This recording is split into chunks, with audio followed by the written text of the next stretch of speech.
अपूर्वा मखीजा के rebel kid का confirmation हो चुका है कि वो लॉकअप 2 के अंदर एंट्री करने वाली हैं। देखिए, लॉकअप 2 के क्लैशेस देखने को मिलेंगे क्योंकि शो के अंदर ऐसे बहुत से कंटेस्टेंट्स हैं जिनको अपूर्वा जानती ही नहीं है, बल्कि उनसे उनके रिफ्ट भी हैं। जैसे कि नंबर 1 श्रेया कालरा से अपूर्वा मखीजा के पहले ही बहुत क्लैशेस हो चुके हैं। एक शो दोनों ने साथ में किया था जिसमें श्रेया ने अपनी, आपको पता ही है श्रेया टास्क बहुत अच्छे से करती है, तो श्रेया ने तो अपनी स्पिरिट दिखाई थी, लेकिन अपूर्वा ने टास्क करने से मना कर दिया था। वहां पर श्रेया ने बाद में एक पॉडकास्ट के अंदर उन्हें कॉल आउट किया था और कहा था कि अपूर्वा तो बहुत ही बेकार है, उसने तो गेम भी खेलने की कोशिश नहीं की थी, मतलब उसे कम से कम दिखाना चाहिए था। हालांकि श्रेया ने इस बात को बाद में कवर अप भी किया था और कहा था कि मैंने इस बात को बोला था उस समय क्योंकि उस मोमेंट में थी, मैं हीट मोमेंट में थी, लेकिन बाद में मुझे पछतावा हुआ था। मैंने सोचा था कि मुझे ऐसा नहीं बोलना चाहिए था क्योंकि सबका अपना लेवल होता है, मैं सबको अपने हिसाब से जज करती हूँ कभी कभी, तो इसीलिए मुझे लगा जो मैं एक्सपेक्ट कर रही हूँ वो सामने वाला भी करे। हालांकि मैंने उर्फी के पॉडकास्ट में जब ऐसा बोला था तो मैंने उनके एडिटर को बोला भी था कि वो इस बात को काट दें, लेकिन बाद में ऐसा नहीं हुआ और श्रेया ने इसका स्क्रीनशॉट भी शेयर किया था जहां पर श्रेया ने कहा था कि देखो मैंने ये बोला था और उन्होंने इसको नहीं काटा है, ये अनप्रोफेशनलिज्म भी है।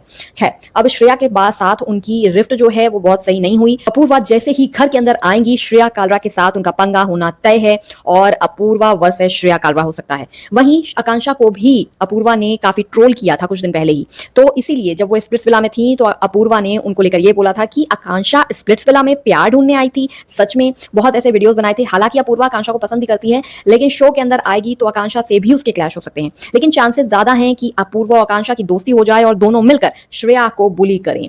अब बात करते हैं सूफी मोटीवाला की, जिसके साथ अपूर्वा ने दी ट्रेटर्स किया था और ट्रेटर्स से निकलने के बाद सूफी ने अपनी फ्रेंडशिप अपूर्वा से तोड़ ली थी। उन्होंने कहा था कि सोशल मीडिया पर मुझे काफी ट्रोल किया गया, लेकिन उसके बावजूद अपूर्वा ने मुझे सपोर्ट नहीं किया। वो मेरी फ्रेंड है, उन्हें सपोर्ट करना चाहिए था, लेकिन उन्होंने ऐसा नहीं किया और इसके बाद सूफी बहुत हर्ट थे और उन्होंने अपनी फ्रेंडशिप तोड़ ली थी और अब अपूर्वा घर के अंदर आ रही हैं। अब आप समझ गए होंगे कि क्यों सूफी का एविक्शन अभी तक नहीं हुआ है, क्योंकि अपूर्वा घर के अंदर आ रही हैं और अपूर्वा और सूफी की लड़ाई होना भी तय है। अब बात करते हैं योगेश रावत की। योगेश रावत का वैसे तो एविक्शन हो चुका है, लेकिन अगर मेकर्स थोड़ा दिमाग लगाते और उन्हें एविक्ट ना करते तो योगेश के साथ भी डेफिनेटली अपूर्वा की फाइट होती, क्योंकि अपूर्वा योगेश को एकदम पसंद नहीं करती है।